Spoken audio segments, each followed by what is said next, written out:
My name is Elise Carter. I'm 36 years old, and today, I'm just the nanny. That's what everyone here at the garden party thinks anyway. I'm wearing a soft blue dress with sleeves just long enough to hide the bruises from a recent training simulation. My hair's in a simple braid, and I've got a glass of lemonade in my hand that I haven't sipped once. Not because I don't want to, but because my senses are scanning the perimeter like a reflex I can't turn off.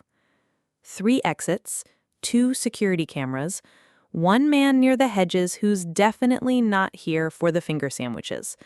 I shift slightly so he knows I've made him. He disappears a minute later. Just the nanny. That's the story I've let my sister, Tessa, believe for the past decade. That I couldn't hack it in the Army, that I left basic training and floated into a life of odd jobs and babysitting gigs, that I'm a kind-hearted, directionless woman who picks up children from school and makes good banana bread. She doesn't know I've spent the last 12 years embedded in a covert branch of Army intelligence, trained for field extractions, digital counter-surveillance, and infiltration in hostile zones. She doesn't know that the only reason I'm here at her party is because a credible threat was made against her husband, a federal judge with enemies in places polite people don't like to name. And the agency needed someone close, invisible, someone the family already underestimated. So I offered, because despite the secrets and the lies and the painful distance, she's still my sister. And she still has no idea who I really am. Tessa and I grew up in Charleston, matching curls, matching uniforms at our Catholic school, but vastly different expectations. She was the polished one, the one who got asked to lead the choir, who never had a smudge on her report card, who smiled perfectly in family photos. I was the bruised knees, tree-climbing girl, the one who snuck into the neighbor's garage to dismantle lawnmowers just to see how they worked. The one who flinched every time our dad raised his voice, even when it wasn't at me. When I joined the Army at 18, no one understood it, least of all Tessa. "You don't belong in uniform," she'd said flatly the day I left. "You're not that kind of disciplined." She meant it. And she wasn't trying to be cruel, just honest. Brutally so. I made it through basic with cracked ribs and cracked pride. But I made it. Something about the rigidity, the structure, the silence felt like safety. It felt like permission to be someone else. Someone sharper, someone harder. 3 years in, I was recruited into a classified unit after a field operation in Turkey that, on paper, never happened. I was 23, single, no ties. I signed the papers with hands that didn't tremble. The work was brutal and brilliant and ugly and beautiful and utterly invisible. That's how it had to be. My family received a letter saying I'd been discharged honorably. The mental health strain story was planted carefully, just enough concern to discourage questions, just enough shame to bury any pride. It worked. At Thanksgiving, my mother patted my hand and said I looked better. Tessa asked if I needed help finding a job. "I'm okay," I'd murmured, spooning cranberry sauce onto my plate and swallowing the lump in my throat. And I was okay. Mostly. I had value in the world beyond dinner tables and holiday cards. I mattered, even if no one at home ever knew. Fast forward to now. Tessa married into political royalty. Her husband, Ethan Reynolds, is a federal judge with ambitions bigger than his shoulders. They have 2 children, a mortgage that could pay for an armored tank, and a holiday card photo that belongs in a lifestyle magazine. When chatter surfaced that Judge Reynolds had made someone dangerous very, very angry, the agency got involved. But there was a problem. The family wouldn't cooperate with protection protocols. Too public, they said. So we found another way. I volunteered. Tessa hadn't seen me in 3 years. She hugged me tighter than I expected when I showed up with my duffel bag and my fake credentials. "You really didn't have to come all this way," she said, ushering me into the guest room. "I wanted to," I said, smiling like someone who bakes muffins for a living. "It's been too long." She nodded, already turning toward the kitchen. "The kids are dying to meet Aunt Elise." That night, after everyone was asleep, I sat on the edge of the bed and texted my handler. "Perimeter soft. Cameras are easy to patch. Guest list 2 open. Recommend secure patrol within 48 hours. The threat feels closer than we thought." And then I turned off the burner phone, slipped it beneath the mattress, and stared at the ceiling until morning. Tomorrow is the judge's high-profile verdict announcement. It's going to shake political trees. And I'm going to be right next to Tessa and the kids when it happens. Because the thing about hiding your life for a decade, you get good at being quiet. But when it's time to act, you're already closer than anyone expects. The morning of the verdict felt wrong before I even got out of bed. It wasn't the weather, Charleston's sun, warm and golden like always. It wasn't the sound of the kids butting down the hallway in socked feet or the coffee machine sputtering in the kitchen. It was something quieter. It was a sound that resonated deeply within you. The kind of instinct that gets trained into you over years of watching people lie with their eyes and smile with their teeth. There is a sixth sense that tells you not to blink today. I dressed like the nanny, soft jeans, a peach sweater, and sneakers. Harmless, invisible. The fabric concealed my sidearm, like a secret I never managed to outgrow. Downstairs, Tessa was buzzing. She was dressed in a navy sheath dress, with pearls at her throat and her hair pinned tight, as if she was already posing for the press photos. Her energy was electric, the way it used to be before a big exam or recital when we were kids. "It's a big day," she said, beaming. I nodded, pretending to sip my coffee. "How's Ethan?" She hesitated just for a second. "He's been tense, understandably, but he's ready. The marshals are sending a car." Good. That meant the feds were still following protocol on their end. This allowed me to concentrate on my responsibilities, ensuring the family remained secure, vigilant, and in harmony. I helped the kids finish their breakfast. Leela, who is 7 years old, was chatty and fearless. Miles, 9, is a little more reserved. They liked me, or at least they liked the version of me that drew chalk dragons on the driveway and knew how to fix the Wi-Fi when it glitched. At 10:07 a.m., Ethan left in a black government SUV. Tessa waved from the porch, her hand fluttering like a page in the wind. I scanned the street over her shoulder. There were no cars parked where they didn't belong. No one was loitering. The tree line across the road showed no signs of activity. Still, that feeling hadn't gone away. Inside, I ushered the kids into the playroom. Tessa hovered for a moment before sighing. "I should be doing something. I feel useless." "You're doing something," I said gently. "You're keeping them calm." "I guess," she frowned, chewing her thumbnail. "You were always better in a crisis." I almost laughed. If only you knew. At 11:23 a.m., I got the alert. The alert didn't originate from my phone. I had hacked into the doorbell camera the night before. A white delivery van had stopped 2 houses down. No logo. There were 2 male present inside. No packages. I stepped out onto the porch, squinting in the daylight, pretending to water the plants. The van idled for 15 seconds.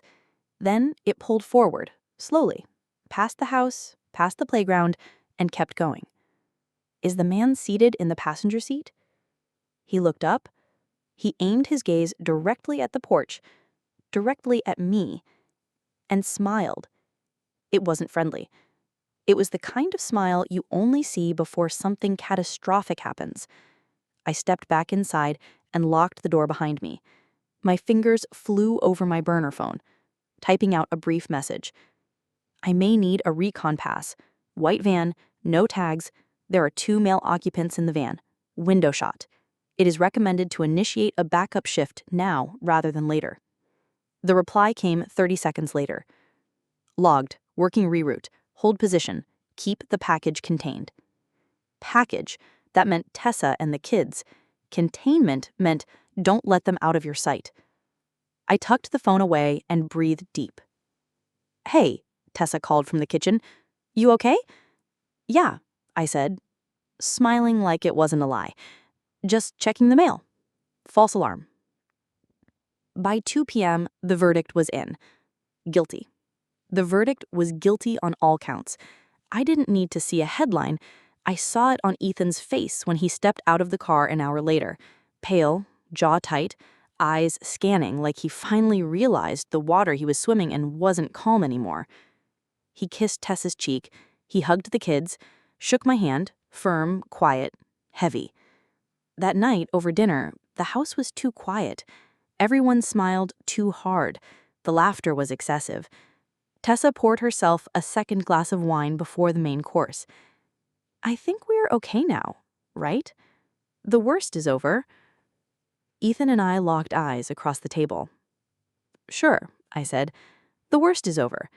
But in my mind, I could already see the ripples forming. Retaliation isn't loud, not when it's coming from professionals. It's quiet, patient, calculated.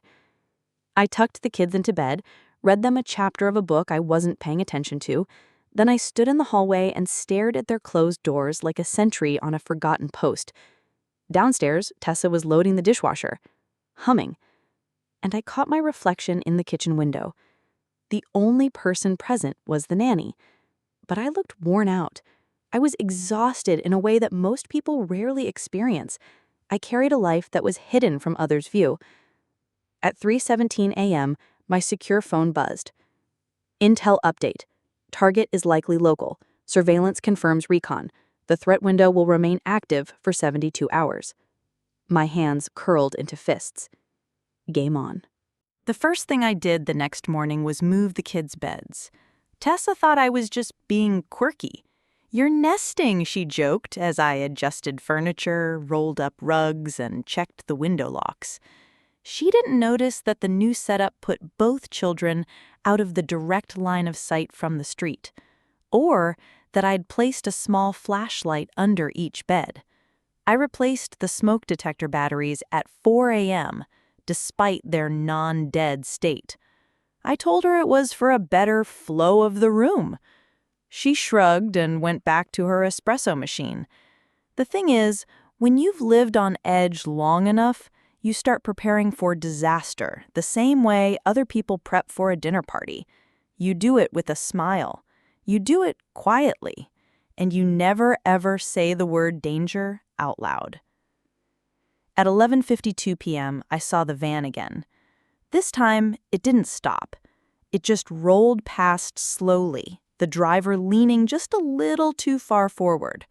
Sunglasses, ball cap, hands too still on the wheel. I took a mental snapshot, not just of the man, but of the rhythm of the street in that moment, the way the air shifted, the way the wind fell still. It's hard to explain to people who've never seen it, but when bad things are about to happen, the world always gives a little warning. You just have to be someone who's been listening long enough to hear it. I contacted my handler. Target Rexy confirmed. Timing probable after dark. Request authorization for lockdown protocol. The reply came in code. Green light. Maintain presence. Soft lockdown approved. Soft lockdown meant I could lock the house down like a fortress. But I couldn't tell them why. Not yet. So I cooked dinner. Spaghetti with garlic bread. Tessa poured wine again, a nervous habit she was still pretending wasn't. "How long are you staying, by the way?" she asked as she passed the salad. "Not that I'm complaining. The kids love you." "A few more days," I said. "Work stuff after that." "Still nannying?" she asked. I smiled. "Something like that." She nodded, distracted. "Honestly, I envy you sometimes." That made me pause. "Me?" "Yeah. Your life seems simpler." I wanted to laugh, or cry, or scream, but I just said, "Sure." By 9 p.m., the house was asleep. Tessa and Ethan were in their master bedroom, the kids tucked in tight, nightlights glowing like little moons in the hallway. I sat on the couch in the dark, hand resting on my sidearm, eyes on the front door. At 11:52 p.m., I saw the cameras cut out. Just blinked. Gone. I didn't move. A full blackout would have triggered the backup system. This wasn't a power surge. This was deliberate. Someone had disabled the exterior feed. They were close. I walked upstairs calmly, woke Tessa with a whisper. "Don't panic," I said. "Get the kids and meet me in the laundry room." Her eyes widened. What is this?" "Now." To her credit, she didn't argue. Years of being the favorite hadn't made her stupid. She grabbed Ethan by the arm, who woke with a groggy protest until he saw my face. "This isn't a drill, is it?" "No," I said. He was suddenly very awake. The laundry room in the back of the house wasn't big, but it had no windows and one reinforced door that I'd discreetly strengthened when they weren't looking. The kids were scared, but quiet. I handed them each a flashlight. "Stay here," I told them, "no matter what you hear. No one opens this door except me. Got it?" Tessa was pale. "Elise, what the hell is going on?" I hesitated. Then I finally said it. "I don't work with kids. I never did." "What?" "I'm not a nanny. I'm a tactical intelligence operative with a Tier 1 Army unit. I've been protecting you because someone put a price on your husband's head." The silence that followed was louder than any alarm. "You're kidding," Ethan said finally. I looked at him. "I'm not." Then I closed the door and locked them in. At 9:38 p.m., the first breach attempt came. Back door, crowbar. Clean. Silent. They weren't amateurs. Neither was I. I moved like breath, swept the lower level, confirmed no glass was broken. They weren't trying to send a message. They were trying to banish him. In, grab, out. They didn't expect resistance. That was their mistake. The first man I took down didn't even see me coming. I used the hall shadows, caught him mid-step as he moved towards the study, and dropped him with one swift strike to the throat. He collapsed without a sound. I disarmed him. Unmarked Glock. Standard mercenary playbook. I checked for others. There were two more. One stayed by the back window. Lookout. The other was headed straight towards the hallway. Towards the kids. My pulse slowed, just like it always did. People talk about adrenaline like it's this jittery, high-pitched scream in your body. But when you've done this long enough, it's the opposite. It's silence. It's precision. I moved fast, but smooth, like the room was underwater and I'd been born to swim in it. I grabbed the second man by the collar before he reached the hallway. He fought hard. He didn't win. The last one heard the scuffle and ran. Out the side door, van peeling away 2 seconds later. Coward. I let him go. He'd lead us to the rest. I called it in. 2 down, 1 fled, family secure. Within 5 minutes, black SUVs were pulling up. Federal backup, local PD. Everyone, except for the press. Ethan emerged from the laundry room pale and shaken. Tess's mascara had streaked from crying silently in the dark. And the kids? They didn't say a word. They just looked at me differently.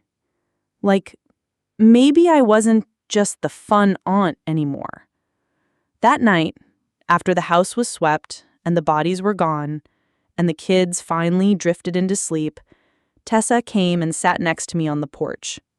"You saved us," she whispered. I didn't answer right away. "I was supposed to protect you," she added. "I'm your big sister." I focused intently on her, and I noticed something soft in her expression. Something is beginning to reveal itself. I didn't answer. "You don't owe me anything," I said. "You just never saw who I really was." Her eyes filled again. "I see you now." And for the first time in a long, long time, I believed her. The morning after the attack, the street looked normal. Birds chirped. The neighbor's sprinklers sputtered to life at exactly 6:45. A jogger passed by with earbuds in, nodding at me like nothing had happened. No bodies, no broken glass. There's no evidence that 3 men with loaded weapons had crept into this house less than 12 hours ago, fully prepared to end a federal judge's life and his family's if they got in the way. Tessa stood next to me on the porch, holding her coffee with both hands like it was the only thing keeping her grounded. "They cleaned it up," she said quietly. I nodded. "They're good at that." She glanced at me. "You're good at that." I didn't say anything. I just looked out over the lawn, where Miles's soccer ball still sat exactly where he left it. Somehow, it hadn't moved during the chaos. An hour later, the agents came. 2 from DHS, 1 from Army Intel, all of them cleared for the kind of classified debriefing that doesn't get logged in public record. They shook my hand, thanked me for quick action, and confirmed what I already knew. The hit hadn't been personal. Not really. Just a job. A well-funded retaliation hit from a network that didn't like how Ethan had ruled in a trafficking case with international ties. It wasn't about hate. It was about business. A message meant to be loud, brutal, final. You intercepted it with precision. Your reports were clean. Your timing is sharper than expected. Tessa sat on the couch while they praised me like I wasn't even in the room. When they left, she looked like she'd aged 10 years. "You're not just military. You're, what, Black Ops?" I gave her a small smile. "That's not a real term. But it's close, isn't it?" I didn't answer. I didn't have to. She sat down hard on the edge of the coffee table. "Elise, why didn't you tell us?" I swallowed. "Because I couldn't. I signed clearance agreements. I operate under a sealed identity. If I told anyone, even family, it could compromise lives, including yours." Her face twisted. "You let us believe you were a failure. That was the story that kept you safe. You missed weddings, birthdays, Christmas. You let Mom call you an embarrassment and you just took it." I looked at her. "No. I carried it." When our parents arrived that afternoon, the house was full of daylight and silence. They'd heard something happened, but not what. Not fully. The agency had prepped a sanitized version for public consumption. Attempted burglary. Family secured. Law enforcement is investigating. But Tessa, still raw from the night before, didn't hold back. The moment our mom asked, "Is everyone okay?" Tessa's hands started shaking. "Elise saved our lives. She's not a nanny. She's military intelligence. She fought off 2 armed men with her bare hands, and we didn't even know who she was." Our father blinked like he hadn't quite heard her right. "Elise?" he asked, turning to me. "Our Elise?" I gave a tight nod. "Yes, that Elise." Mom looked like someone had knocked the air out of her. "You told us you got discharged, that you struggled?" That was the story. It was true enough to believe, and safe enough to live with. "But all those years," she trailed off, "we were so cruel sometimes." I didn't speak.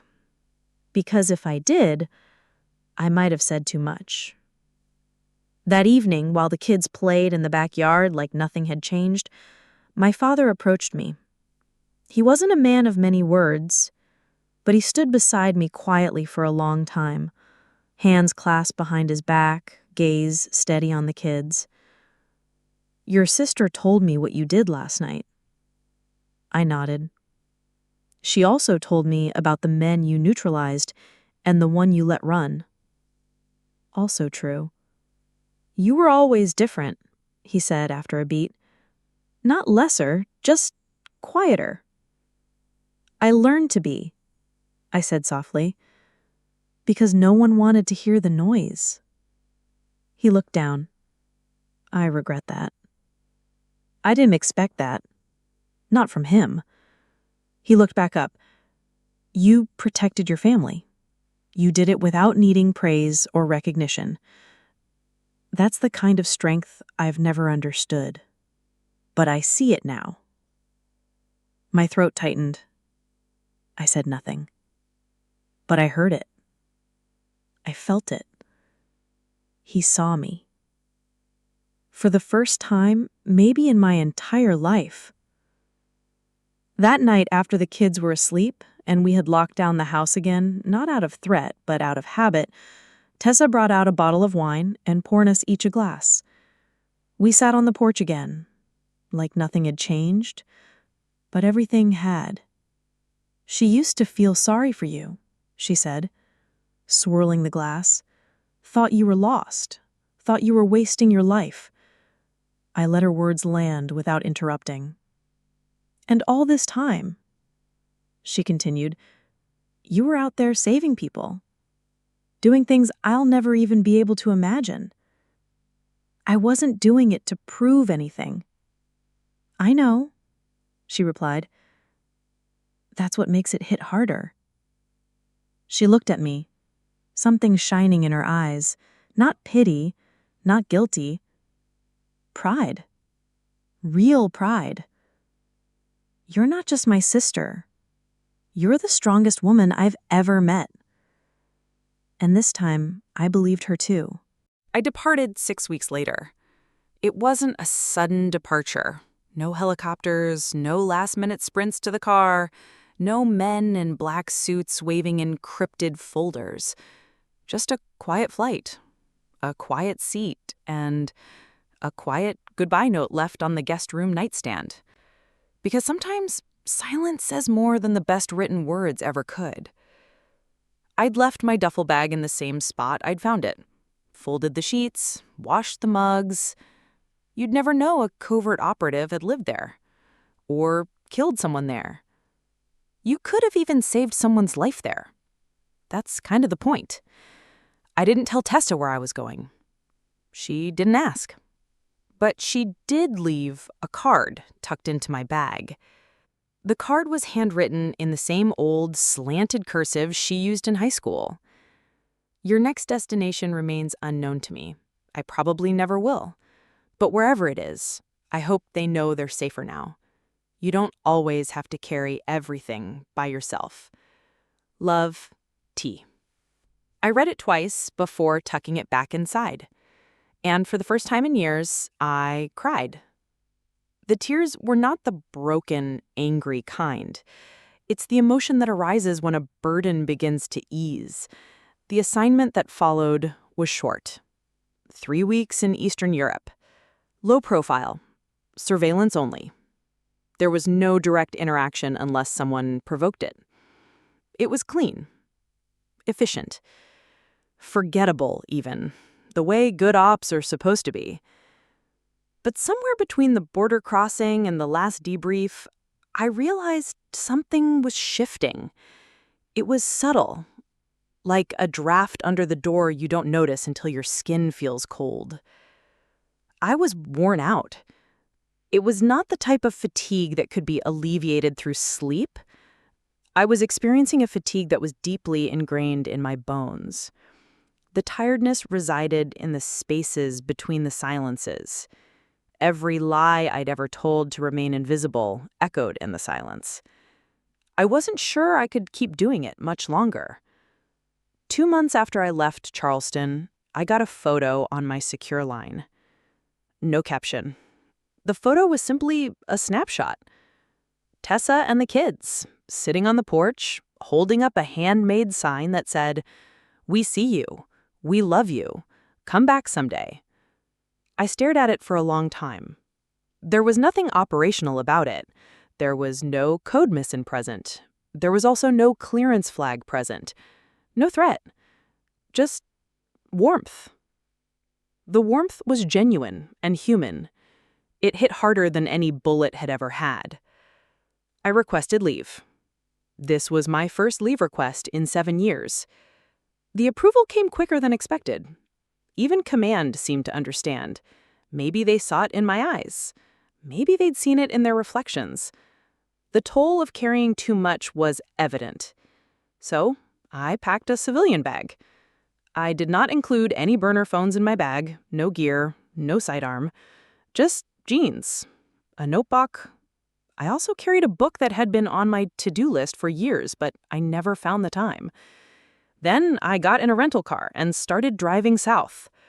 When I pulled into Charleston, it felt like arriving in a city I hadn't earned yet. But the minute I stepped on Tessa's porch, the door swung open before I could knock. She was barefoot, in leggings. Her hair was in a messy bun. She held a cup of coffee as if she had been waiting all morning. She said, "I wasn't sure you'd come." I wasn't sure either. Then she pulled me into a hug. And this time I didn't freeze up. The kids screamed when they saw me. Leela almost tackled me. Miles ran back into the house to grab the coloring book I'd mailed them from Poland. We sat in the kitchen, eating banana muffins I hadn't baked, talking about their school year and summer camp and how I once apparently punched a bad guy in the face. Tessa may have embellished a little. It didn't matter. They weren't afraid of me. They were proud. Somehow they knew what I had not intended to convey. That evening, Ethan grilled burgers in the backyard. He didn't say much, but he handed me a beer without a word and clinked it against mine. That was enough. Later, after the kids had gone to bed and the sky turned that soft orange that only Charleston skies knew how to hold, Tessa and I sat on the porch again. We always sat on the porch together. She asked me, "Do you ever think about telling them, the world, I mean, what you do?" I shook my head. No, no one needs to know. But don't you want them to? I thought about that. Want? Sure. But that's not the job. The truth doesn't always need an audience. She nodded slowly. I think you're wrong, she said gently. I think you deserve to be seen. For real, it's not just about me. Not just by a few people in a sealed briefing room. I don't know how to do that. You don't have to do it all at once, but maybe it starts with letting people in, a little at a time. I didn't reply right away, but I took a deep breath and told her something about my last mission. Something small. The information was not classified. She listened. She didn't interrupt, didn't flinch. She simply allowed it to happen. And in that moment, I understood something I hadn't before. Maybe being invisible wasn't just a requirement.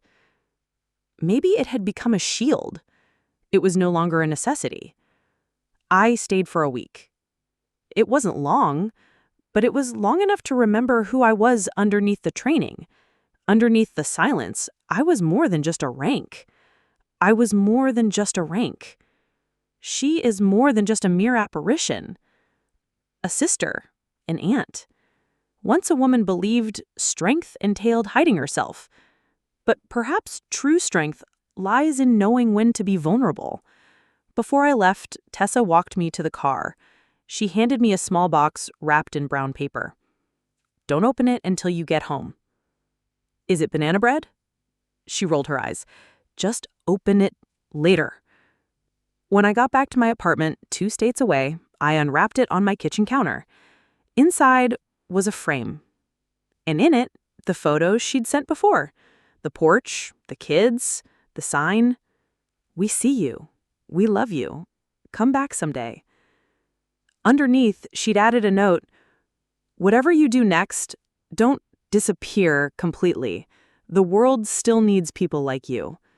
But so do we. I hung it by the door. Every day, I would glance at it before departing for whatever lay ahead. A reminder that even when you live a life no one's supposed to, it doesn't mean you don't deserve to be known. Even a little is enough. And that's the end.